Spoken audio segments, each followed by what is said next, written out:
I've been in the dental industry now since 2001, so for coming up, I guess, 22 years. Started right out of college at Patterson. I was heading to dental school. Took a left-hand turn there. When entering the real world, I kind of got burned out on school, so I went and still had dental school in the back of my mind. So I thought I'll go learn to sell to dentists and learn the industry, and maybe I'll go back to school.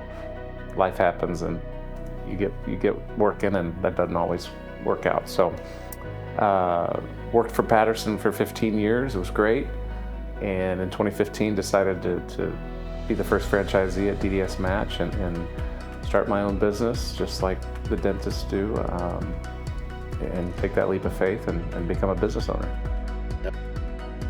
I had other opportunities to go into the brokerage world, but I felt very confident in him as a leader and what was presented, and the fact that I was actually becoming an owner and not simply working for someone as an employee, having just a deeper vested interest in my success as an owner.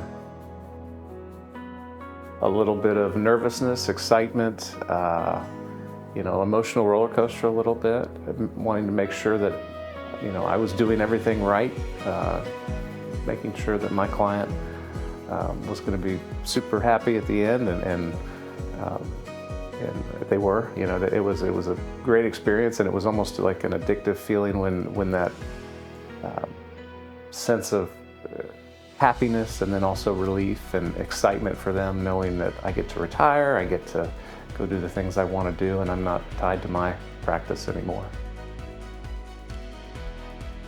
It's a predictable process in that just like dentists have predictable processes when they do a crown prep or they do any procedures. The more discipline you have, the outcomes are, like I said, a little more predictable. Nothing's 100% all the time. There's things that come up on the fly that you need to change, but it definitely sets us apart from a transparency standpoint. The fact that we work with third parties from the reporting aspect gives confidence to both the buyer and to the seller, in that the people that are ultimately helping highlight the opportunity have no vested interest in the transaction other than making sure that the numbers are right. This isn't about someone taking advantage of one side versus the other. Our goal is to establish a fair market value, make it a win-win for both the buyer and both the seller. Everybody wants to pay a fair price. Nobody wants, they want the buyer to be successful, and nobody wants to feel like they got taken advantage of. Well, you can't teach empathy, and I think it's the most important skill as a broker is being able to take yourself and your best interests out of the emotional roller coaster that a seller goes on through this process. Being able to put yourself in their shoes, understand their personal and their professional needs, and making sure we're putting their best interests, their family's best interests, their patient's best interests, their staff's best interests at the front of this. It's not about me, the broker. It's about making sure they get the outcome they need and bringing them the options, not telling them you have to do it one way. It's bringing them the options of whether it's a private buyer, whether it's a corporate buyer. It's not up to me who to sell to. It's my role to bring those options and educate you on what life looks like if you choose either path. You only get one chance to do it and do it right.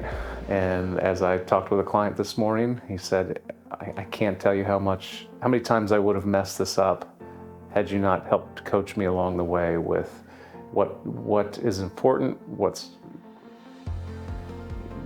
being able to see, kind of like you said earlier, a 50,000-foot view and understand the pitfalls that can happen and navigating that successfully, so that ultimately they get to sell the practice and move on and not have the deal fall apart at the last minute. I've never had someone tell me at the end, geez, I don't know what you did for me. It's always, I didn't know how much went into this.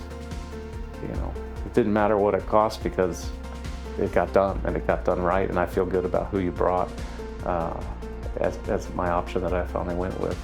The client I had this morning, the conversation with this morning, he said to me, I asked you to bring me options.